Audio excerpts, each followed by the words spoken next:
Hey, good evening, guys. How are you?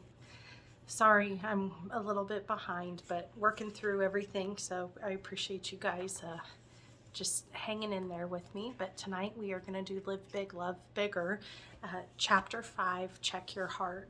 And so tonight I feel like this is going to be a little bit of a tough one. We start to dive into death, how it changes us. Some of us avoid it at all costs.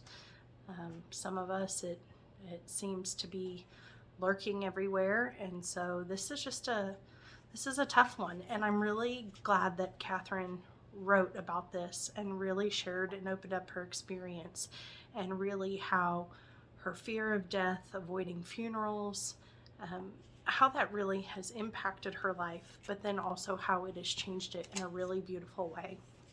So again, just jumping right into everything, it's something that a lot of us don't like to talk about at all. We don't like to acknowledge it. We like to stay in our bubble and keep going as if, I don't want to say we're untouchable, but we'll deal with it later.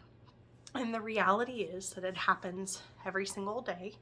We lose loved ones, we lose friends, we watch our loved ones go through the grief that they experience when someone close to them passes away. And so Kathryn really talks about how in the beginning of her life, it was just something somewhat easy for her to avoid. Growing up in her church when her grandmother passed away, there wasn't really anything formal about her funeral, her grandmother's funeral, services, or a burial.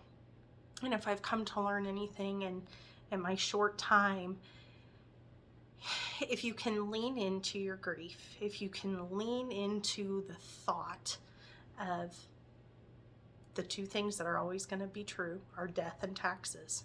We are born, therefore at some point we will die. And if you can start to grasp your mind, you can start to let your heart take hold of that concept and really figure out how to work through it and love through it, I promise you'll be a better person for it. And what I mean by that is it's not anything that any of us ever want to go through. We don't want to watch that pain for anybody. But what we have to remember and what we have to hold on to even in our darkest hours, and God has us, and we are going somewhere we can't even fathom the beauty. We can't fathom the perfection. We can't fathom just the gloriousness that will be when we leave this earth. And it's so hard for us some days to grasp that because this is all we know. And so we have these happy memories. We have these wonderful things that are happening in our lives, these people we're surrounded with, our spouses, our children, our loved ones, and this is what we know. And so this is where we have to practice our faith, and that blind faith that Jesus asks us to follow him, to trust him, and know that when we pass, when our loved ones pass, that we are going to be somewhere that we just, again, we can't even begin to imagine how amazing it's going to be. And so think about a time where you have had to serve a friend or a family member who has gone through a loss. Think about a time where you have experienced loss and those feelings. And we talk about those stages of grief. And what can we do? How do we make sure that we're taking care of not only ourselves, but each other? And that's what I love. Kathryn finally says the rubber met the road. She got the phone call that a family friend's child had passed away, an 18-month-old. And it's unimaginable and it's gut-wrenching. And I was having this conversation today with somebody about one of the biggest things that we need to remember and we need to examine is that there is a lesson in every death. and that's hard. And it's not something that we want to go start digging into, because when we're in our grief, we just want to be in our grief. But that's where we start to try to crawl out of it. That's where we try to make light of it. That's where we try to figure out what God's plan is. And we're never going to have it figured out, but there is always a lesson that's an underlying tone of why somebody passes. And this weekend, we were talking about this as a family. As a lot of you know, we just had an uncle, a very close family member, pass away.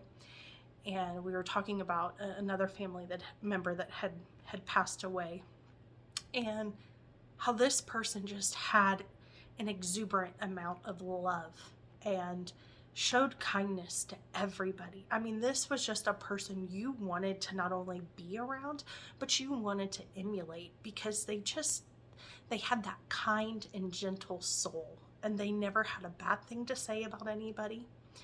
And as horrible and as devastating as it is that this family member is gone, and that we will continue to uphold their memory and we work through our grief, the biggest takeaway that I can try to have is this person would want me to live like they did.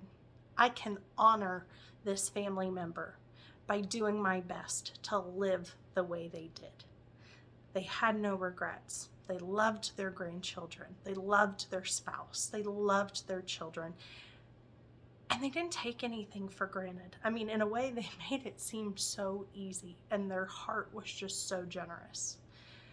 And why I can't understand that they didn't get longer on this earth, why it is a struggle, at the end of the day, the biggest way that I can honor this person is to live like they did, or at least try to live up to everything that they were. And that's a great honor, because they deserve that. They set that example. They set that bar so high. And so I want to read this one passage that I pulled out of here. Perhaps that was what the part I had been missing all along. I had tried to avoid the pain because I believed there was no antidote. I had let my fear of unknown blind me from seeing God's great merciful love, even in terrible loss. There is goodness that can come out of it. And sometimes we're not prepared to see that right away, and that's okay. And you're allowed to be angry, and you're allowed to ask why, and you're allowed to sit in all of that and just take it all in. But don't stay there, because there are so many of us that have others that are relying on us, that we have to go on living. We don't want to lose that. We don't want to lose what God has given us. And if you stop and think about that loved one that you've lost, would they want you to just live in agony? Would they want you to sit in this grief and stew, or would they want you to live? And I tell you the same thing. If you were, to pass on, would you want your family to sit there and just be miserable? You wouldn't. You would want them to rejoice. And so what type of life are we living? Are we living a life that's worth rejoicing, that's worth celebrating? And again, these are hard questions. These are hard things to stop and contemplate, but they can be very thought-provoking. And when you get to this point of extreme loss, it really should be eye-opening, but it's eye-opening in a good way. And so we shouldn't be afraid for some of these things. And they're hard conversations, but they're things that we've got to learn to work through. And so one other passage I want to read, the letters of J.R.R. Tolkien express a similar sentiment, that divine punishments are also divine gifts. It's when we dive into the depths of pain and suffering that we develop an intimacy with God that is learned in no other way. We see how the balm of great and unimaginable suffering changes us. We are permanently altered, but if we choose, also grateful. And so I want to leave you with that today. Think about that legacy that you could leave for your friends and family. Think about that pain and suffering that you've witnessed from somebody else going through loss? How can we be generous? How can we be kind to each other? A relative this weekend said, the outpouring of love that we have been shown, and it was a reminder for this person to say, I need to remember to do that when others have lost. Whether it's a $5 Venmo for coffee, it's taking a meal. Maybe it's just going and sitting in silence with that person. Maybe it's saying a rosary for that family member or whoever is passed. But don't be afraid of death. Remember the rejoicing. Remember their life. Remember to live your life, but also live it in a way that would make God proud, that would make your family proud. So I'm going to leave you with our reflections questions. Again, I'm going to post these in there. Please don't be afraid to answer these. Again, you don't have to answer them all, but feel free to give a little bit in the comments here on these. Kathryn shares her deepest fear and the process it took to come to terms with it. What's yours and how are you working to overcome it?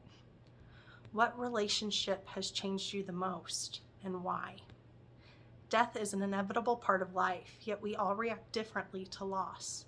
What loss affected you the most, and how did you find support in navigating that suffering? How have you supported someone through profound suffering or loss? How has that changed over the years? How has it changed you? What spiritual practices helped you find peace through the suffering?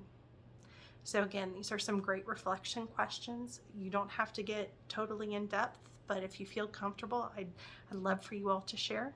I hope you guys have a great night, and I look forward to talking to you all on Saturday. We'll see you later.